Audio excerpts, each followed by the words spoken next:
آج کی نشست میں ہم ذرا تاریخ کا مطالعہ اس طرح کرتے ہیں کہ کرسچینٹی اور اسلام سے پہلے دنیا کی کیا حالت تھی، خاص طور پہ یورپ کی یا مغرب کی۔ تاریخ دان اس کو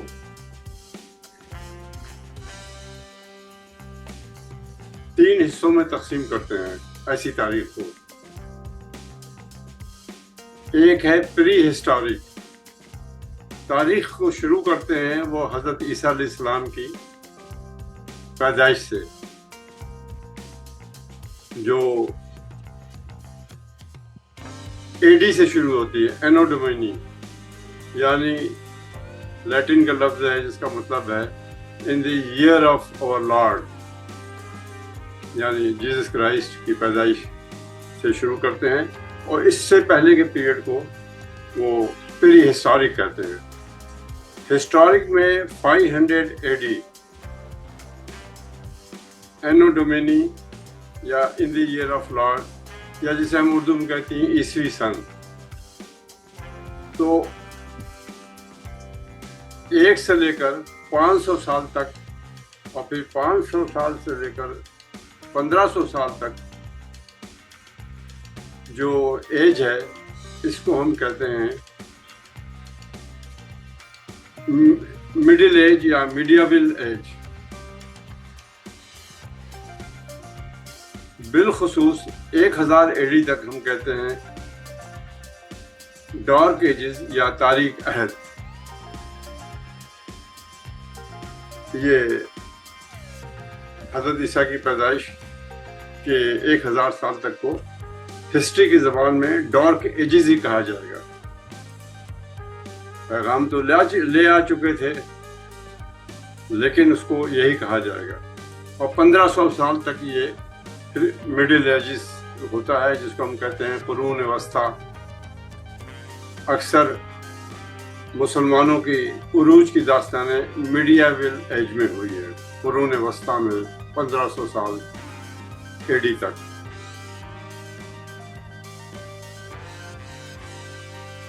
تو اس اے ڈی یا عیسوی سن سے شروع ہونے سے پہلے بھی تاریخ تھی، اس کو اب ہم پری ہسٹورک یا ما قبل تاریخ کہتے ہیں عیسوی سن سے۔ لیکن اس وقت بڑی بڑی سویلائزیشن، ہم مثال لیتے ہیں یورپ کی موجود تھی، رومن امپائر، رومنوں سے پہلے گریک، یونانی تہذیب، یہ بہت بڑی کلچرل تہذیبیں تھیں، وہ موجود تھیں۔ لیکن ہم دیکھتے ہیں کہ رومنوں کے کمزور ہوتے ہی، یا یوں سمجھ لیں کہ یونانیوں کو کمزور ہوتے ہی رومن چھا گئے، اور رومنوں کے کمزور ہوتے ہی، رومن امپائر 1000 سال تک چلی ہے، رومنوں کے کمزور ہوتے ہی شمال سے یورپ میں جرمنی سے، اسکینڈینیویا سے، دوسری جگہوں سے ویشی اقوام آ گئی، جو پڑھی لکھی بھی نہ تھیں، سویلائز بھی نہ تھیں، کوئی کلچرل ان کا ٹیسٹ بھی نہ تھا۔ مثال کے طور پہ انہوں نے انگلینڈ کے مقامی لوگ جو تھے تو ان کو دبا لیا۔ جو ٹرائبس آئے وہ کہلاتے تھے اینجلز کہلاتے تھے۔ 2 ٹرائب وہاں پہ آئے، سیکسن اور اینجلز۔ اینجل سے ہی بنا ہے اینجل لینڈ، جس سے بنا ہے انگلینڈ۔ اسی طرح اینجلز نے اور انگلینڈ نے اور سیکسنز نے مل کر برطانیہ پہ اپنا قبضہ جمایا۔ تو یہ جو باربرین آئے، فرانس کسی زمانے میں گال کہلاتا تھا، ان پہ بھی وحشی اقوام آئی، انہوں نے کنٹرول کیا۔ اسی طرح جرمنی کو بھی انہوں نے کنٹرول کیا وحشی اقوام نے۔ ان کے پاس صرف ایک چیز تھی، کوئی علم و ہنر نہیں تھا، صرف ان کے پاس بروٹل